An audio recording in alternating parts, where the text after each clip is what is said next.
Tao Te Ching chapter 3, keeping the people at rest. Putting a value on status will create contentiousness. If you overvalue possessions, people begin to steal. By not displaying what is desirable, you will cause the people's hearts to remain undisturbed. The master leads by emptying people's minds and opening their hearts, by weakening their ambitions and strengthening their core. Practicing not doing when action is pure and selfless. Everything settles in its own perfect place.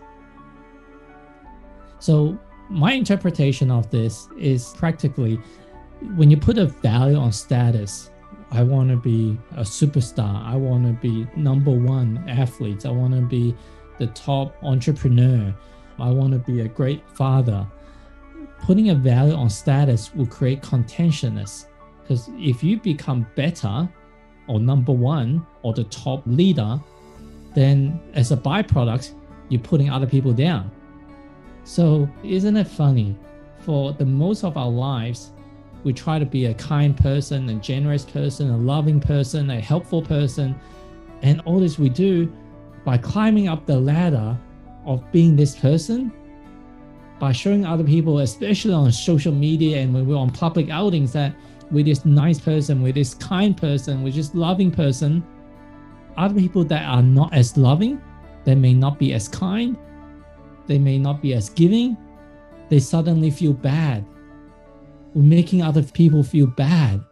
And all this time we think that by being kind and giving and loving is being good. But then we go back to the previous Tao Te Ching chapters. When everything is good, there's no bad. When everything is beautiful, there's no ugly. When everything is ugly, there's no beautiful as well.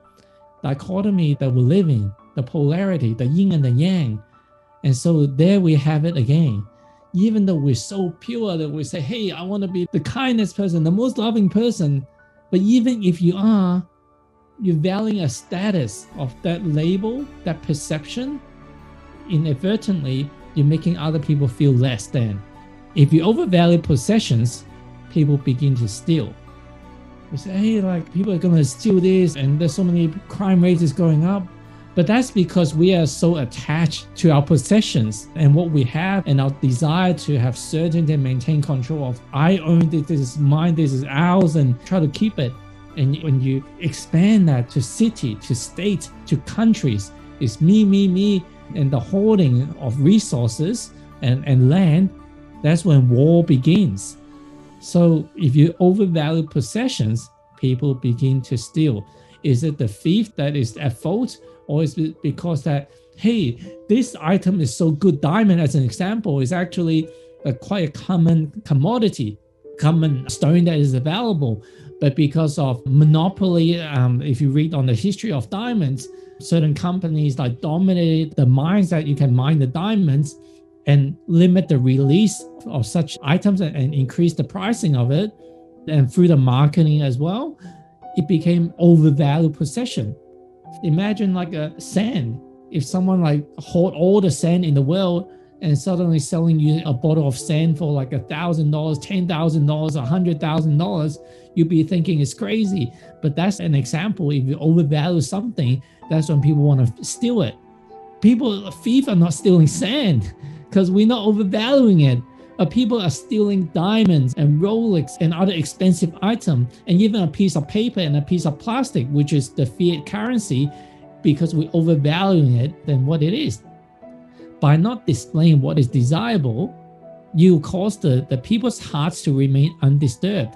So I'm not saying that you can't have stuff, you can't have desire, you can't enjoy a good life or a luxury life, but not really like showing off your luxury good, not showing off your lifestyle on Instagram and social media, not flaunting it in front of people. Look at me, like I've achieved so much. But when you're doing that, even though you're recognizing your success, other people feel, I need to get there. I can't just be meditating. I need to achieve more. I need to work harder. I can't spend time with my kids and just playing. I can't just enjoy my food instead of scoffing it down my throat, because I have to achieve. I have to have that status, to have those material possessions. The master leads by emptying people's minds and opening their hearts. So the master leads by emptying people's minds, not feeling that, hey, if you want to be like me, look at all the Ferrari behind my back. Look at the private jet that I'm flying on. Look at the happy kids or happy friends and the Moet Chandon or whatever champagne that I'm gulping down. Look at me, look at this lifestyle. So we portray in the head, in the female sense, look at my dress, look at my handbag, look at the good-looking boyfriend or husband that I've got, look at my kitchen. And you look at from a lot of the Disney movie, a lot of the fairy tales, like we already been programmed, whether it's deliberate or not. There's a certain perception of what is a good lifestyle. A princess is a good lifestyle. A prince is a good lifestyle. Living in a castle is a good lifestyle. Living in the forest is not a good lifestyle. If you look like a Shrek, you're not going to have a good lifestyle. If you look like a princess, well, you're going to have all the admiration of people. So suddenly, I don't want to look like a Shrek. I don't want to be overweight. I want to be skinny and slim and a certain body shape and archetype. I don't want to be the hunchback of Notre Dame, like people like throw tomatoes and laugh and make jokes of. I want to look like a prince. So these are some of the things that the master leads, like Lao Tzu is a prime example. Nobody knows who he is. All the pictures been depicted that he looks like an extremely normal person, and from all accounts, he's just wearing normal clothing and just extremely humble. Nobody even know, hey, this is this grand master, whoever this person is. But even if it's not material possession, Lao Tzu have, but hey, I'm this grand teacher, many people admire me and respect me, then suddenly, I want to be Lao Tzu. I want to be this person that many people have respect and admiration for. So then you create another artificially created desire. By weakening their ambitions and strengthening their core, the ambitions, the desire is ingrained in the human DNA, especially with the world that we live in. It's constant, like the new iPhones released every few months. There's a new TV that comes out. There's new clothing, new branding, new food, new places, new holiday destination, new technology. There's always new stuff that comes out. And it's so easy to have more desire. But what if we're just strengthening our core? What is our core? Is it our six-pack? Is it our one-pack? It's none of that. The core is who we are, our inner game, our inner world. And knowing that we are enough, knowing that we are loved, no matter what our external circumstances throw at us. Dr. Viktor Frankl, from his infamous book, Man's Search for Meaning, lives in the concentration camps where it's freezing cold, no shoes, barely any clothes, hardly any food, hardly any water, friends dying every single day, a lot of friends dying every day, your friends being tortured, you being tortured, no comfy bed to sleep on, and yet he can still find joy in a certain moment. He can still find meaning rather than just suffering. So when you work on your core, when you're unshakable in who you are, not because of the environment, not because of someone say something to you, not because of a title or how many ... in front of your name or behind your name, whether it's Sir something or PhD or MD or whatever that's after your name, and not to really discredit the people that has earned those accolades, because I think that those are people that has done a lot to achieve those things. But what about the people that's homeless? Very often, us as a society, we judge them quickly. Oh, these people are probably like lazy bums and work hard and just smokes and do drugs. But I think for the most part, if you listen to the stories, you hear a really heart-wrenching story. That if you walked the same steps as that person, who's to say you wouldn't end up in the same situations? When you got brought up in the same circumstances. So that person didn't have as fortunate of a path to walk on as the MD or the Sir or PhD or whatever the titles that person have. Does that mean the person on the streets should demand less respect and less love from us? In fact, is that person a lesser of a human being, a lesser of a life than the people that have earned the huge accolades? I definitely used to think like that. Look at the business I built. Look, I'm in the X percentage of top income earners of the world. Look at my good looks. Who can argue with that? Look at all my muscles. I know some of you guys may find that funny at some stage, but I used to think that I am the center of the universe. What's special about me? Let's accentuate the specialness. Let me stand out from the rest. With disturbing people's minds and their hearts. I'm not enough. I need to design more. I need to be more like Gary or other similar archetype. By just working on our core that we are enough, what is the message we're sending to our kids, our future generation, that you don't need to earn the title of respect and love. You are enough. You can say it's unfortunate a lot of us didn't get this opportunity of unconditional love and acceptance, but it's also fortunate at the same time, the yin and the yang. The fortunate is that we get to experience the polarity, duality of the differences, the color. Imagine everything is just white, everything is just black, everything is just gray. Life wouldn't be as interesting, right? And we came in this very dimension to experience the full flavorsome of life. Practice not doing. When action is pure and selfless, everything settles into its own perfect place. It ties back to one of our previous chapters, talking about letting everything unfold and seeing the mystery of the universe versus through your desire and needing to push to manifest things. And we have manifested a lot of great things. But talking to some of the greatest achievers of our times, and through my podcast, I've interviewed and reading historians' records of people like Einstein and the songwriters and the singers, the best ideas are the ones that's being downloaded onto them. They didn't just think of a good idea, it just came to them. Practice not doing what is on my to-do list today. And obviously, this is not saying that you shouldn't have a to-do list, but doing the to-do list unconsciously, acting like a robot, like I get up, I don't think, I don't see where I am. Just like when you're watching a movie, when you're so entrenched in the movie, you don't know that you're watching a movie. You don't know where your hands are placed. You just fully focus on the movie. So rather than just getting up and just jumping on your phone and social media and checking email, responding to message like a robot, autopilot, and then jumping onto your routine of brushing teeth and exercise and breakfast, and then next going to your to-do list for the day, why not just practice more mindfulness, more deep breath, slowing the pace down, practice not doing, and let things just flow through you. When I say not doing, it doesn't mean that you just sit there and literally not do. But when action is pure, it's just in flow. How can I be of service to the universe? And selfless to the universe, not what can I do to build on my ego.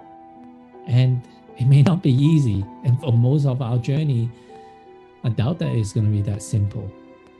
Because what about me? We still need to make money. What about paying for rent? What about my kids? What about my family? What about my responsibilities to my communities? There's still stuff that I need to do. How could you not do? And that's where surrender and trust comes in. When you're busy doing, you're leaving no gap for the universe, the mystery of the universe to unfold, to show you the miracles of life, whereby not deliberately just hustling and pushing and effort. And I'm referring to unconscious effort. You get carried away and doing all this stuff. I manifested, I created all this. What if the universe is always looking after you and always will provide, always will look after you? You look at the land as an example. Despite what we've done to the land, we still got abundance of food to eat.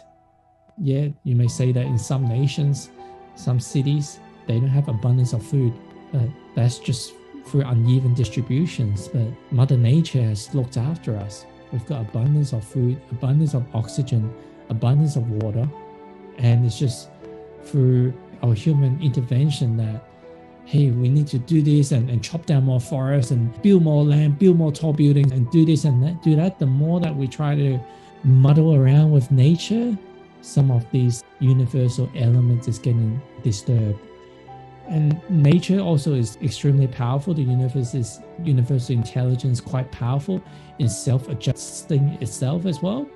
So there's my belief that if we can't get our acts together to be coexisting with other species, then our race may get eradicated.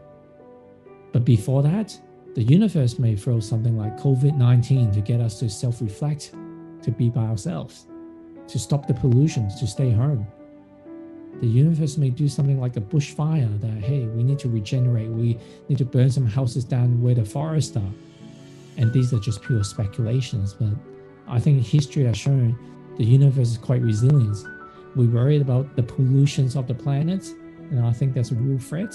But at the same time, I've also heard certain stories that people much wiser than me basically saying the future, like when we need to cleanse the seawater, the sand, it can cleanse a lot of the pollution. It may take some time, but nature's called time. It's been around for billions of years. It's not going away anytime soon. So when action is pure and selfless, everything settles into its own perfect place. Like the flowers, the plants, the different species of animals, they just grow, they just thrive. We didn't need to, hey, cow, move over here, monkey, move over there, ladybug, stand on that plant, bees, you stay in this part. Things just self-organize and fall into places, including all the microorganisms within our bodies as well. How much do we have to say, hey, certain blood cells, certain atoms, and certain things just move here and move there? It's all automated. It's automatically looked after for us. We control our arms and feet, but how much of our body, you look at the trillions of cells within our body, how much of it is self-regulated? So much intelligence that we hardly understand, even with the advanced science today. And it's all perfect. So that's chapter 3 of the Tao Te Ching, keeping the people at rest. We don't have to try too hard. What if growing up, our parents, our teachers, society telling us, you need to be a doctor, you need to be a lawyer, you need to earn a lot of money, you need to do all that. Yes, we can. And there's nothing wrong with that. That's great if that's your path.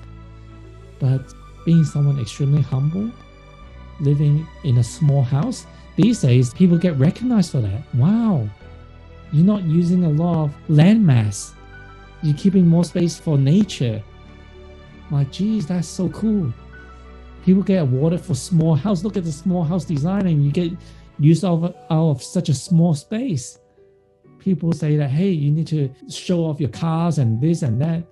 Now there's a big movement of minimalism. Wow. All you have is like 5 t-shirts, 2 underwears, maybe more underwear, and a toothbrush. Wow. Geez. That's so cool that you live like that. And you live off the land. You don't earn much. You don't have money. Wow, that is so cool. So there's options. You don't need to like be extreme to say this end is better, that end is no good, but either way is fine. And just do what your heart contents rather than what is indoctrinated within our belief system after that we're born. As a baby, we don't have a belief system that living in certain countries is better, certain type of brand of cars is better. We just take one step at a time. So you just experience life every moment as it comes, without judgment, without expectations, and just loving the experience. And even when it's unpleasant, even when you do a poop and it's not comfortable, you cry, you whinge, but you're fully present to the moment, just enjoying the experience of being unpleasant.